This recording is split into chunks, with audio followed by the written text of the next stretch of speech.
Good morning, my fellow yogic travelers. I'm mighty glad to be alive today, and I hope that you are too. Continuing with the psychedelic teachers, or the hippie teachers, or the early teachers in my consciousness movement forward. This one is about Stephen Gaskin. Um, so, the backstory on Stephen Gaskin: he was a former Korea War veteran who became a teacher of sociology at San Francisco State.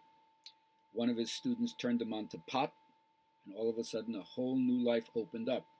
And instead of teaching sociology, he started answering questions that were the kind of questions that the hippies were really seeking at the time, and not just the academic education.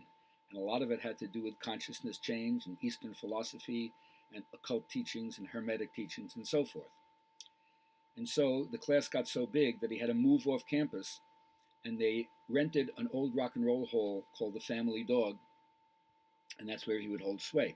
Now, my first day in California, my friends took me to see what was called the Monday night class, which had become quite a local cult following. And so we drove out to this place, and we enter in there, and there's literally 500 hippies, and there's a huge smoking, a huge being going at the same time. I thought, oh, this is fabulous, right out in the open. Stoned freaks, long hairs. Now listen, I was on the East Coast. I had already gone to Woodstock. I was in a rockin' band, but it was really clear more acid had been dropped on the West Coast than on the East Coast. And so we get in there, and then all of a sudden he comes out on stage, and he's in an open marriage with another couple, and they have shared number of children together. And he takes out a ram's horn and he starts to blow it like the shofar, right, in the Jewish tradition. And everybody starts chanting Om. I had never heard it before. It was such a powerful vibration. So immediately I started chanting along with him. It was great. And then he gives a little discourse about what's going on with him and his family. And then he starts answering questions from the audience. And it was the kind of thing that I've always wanted to hear about astrology and tarot and Kabbalah. Oh, it was unbelievable. I didn't learn this in school. It wasn't even an elective. And then there was a break. And during the break, he walks around and circulates, and there's another smoking. And it was like just an amazing situation. So I'm looking at all the people there, and all of a sudden I see that there's a family of albinos, okay?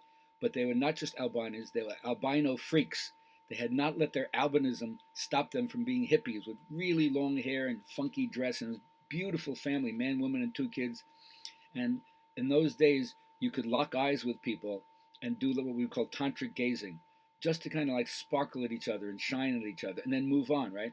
So all of a sudden we catch eyes each other, and we're doing this gazing, and he walks over to me and he puts peyote buttons in my hand and then walks away, all right?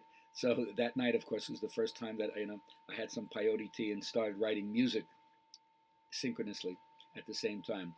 But during the break, somebody started freaking out, and there was that ripple of like when you know you're really in a peaceful mood and you feel like there's violence, like a hitter is around like that, and it was like so crazy.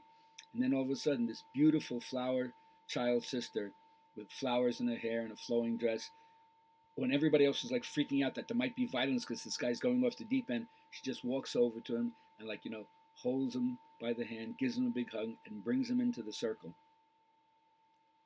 I even wrote a song about it. I chanted Om with a tribe of freaks, was caught in the cosmic sway. My eyes met my brother who I love so much, the intensity was fine that day. Someone freaking out tried to break the flow which had engulfed everyone there. But with true love and kindness the tribe took him in and helped make another aware.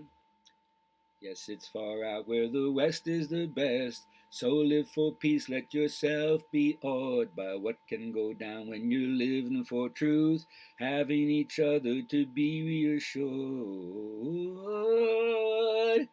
All right, anyway, something like that. Well, what I learned from Steve Gaskin was the importance of the communal life, the hippie life, that we're not doing this just for ourselves. We're like in a microcosm that's trying to improve everybody's life. Living closely together, it keeps you from becoming selfish, and you learn about yourself as well as learning about others. Communication is key. Communication is intelligence. It's what you share to feel better connected, to keep in touch with other people, to keep informed of what's going on. And then you share with everybody else what you've learned about life and how you think the universe works. So even though hippies might have get a bad rap about, oh, you're shiftless and you don't want to work, or you just want to deal drugs to make money, the whole idea is to try to make your work integral with your life. You don't want to do anything that contradicts your belief system, brings you down, or hampers your vision for the future.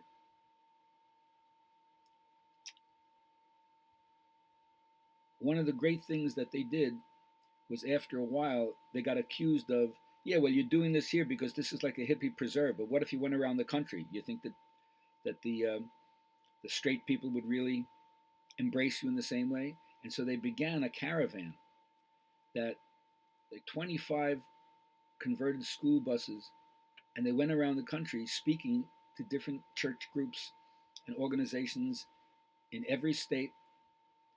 And of course, they were really well received, and people realized these people are really intelligent and deep. Just because they have long hair and they're smoking dope, you can cancel them if you want to, but that's not really what happened. And then when they got to Tennessee, they felt like, life in the city is not really what they wanted. They loved the natural open spaces. And they realized that you can work together. More can be accomplished if you work together. Your strength comes from being a collective and not just an individual.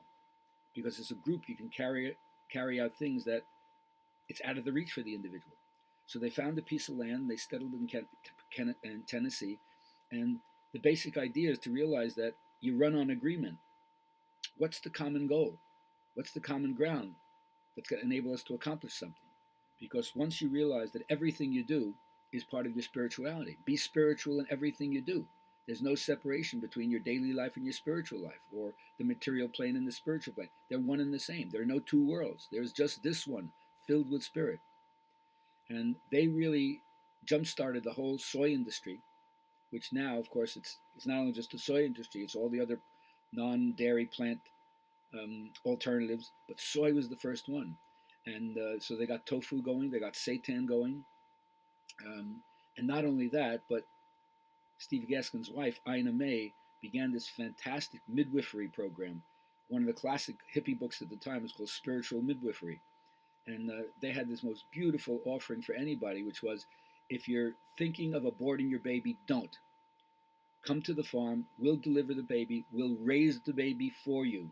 And if at any time you decide to come back, we'll give you your child back. Unbelievably compassionate. And I love the whole idea of giving people another space, and also trying to bring back midwifery and the importance of giving birth to your child instead of being delivered in an obstetric sense.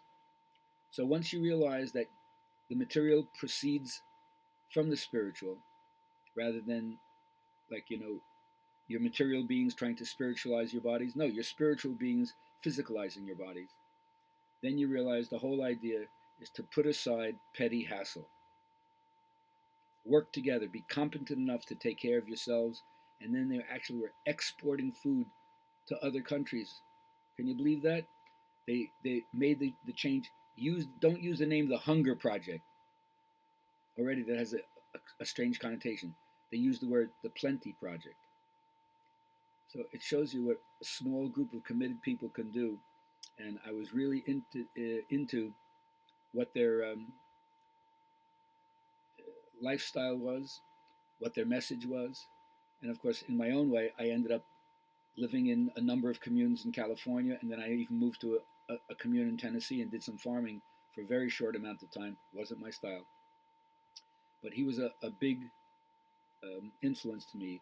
And one of the other things that he said was, spirit is being transmitted around the world through people's hearts. It gets reinforced every time you catch somebody else's eye and you give that little smile and that glint to recognize another person who's turned on in the same way. And the most important thing is to realize that you can honor all world religions as an enshrinement of something heavy, deep, profound that happened to their generation in their time.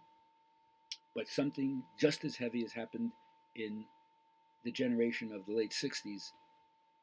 And That was the zeitgeist of my time, and to this day, I still honor that, which is be peaceful, make love, not war, and play music and enjoy your friends because they're in your life to be a karmic blessing.